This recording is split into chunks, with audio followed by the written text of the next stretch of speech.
How to set screen color back to normal on Android phone.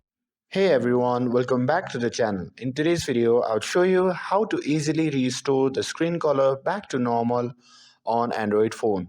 So make sure to stick around until the end so you don't miss any steps. Now without further ado, let's get started.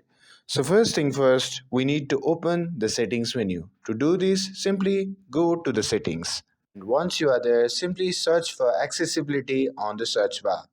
And once you have found that, simply tap on it. Once you are in the accessibility section, simply tap on the vision.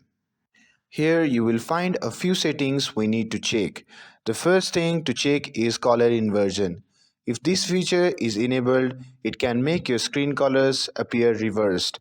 Simply tap on toggle to turn it off if it is on. After that, go back and head over to the color correction and ensure that this feature is also turned off. If it is on, just toggle it off to disable it.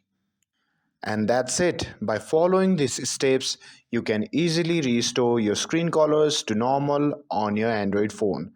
I hope you found this video helpful. If you found this video helpful, don't forget to like, share, and subscribe to get updated for more videos. Thanks for watching, and I'll see you in the next video.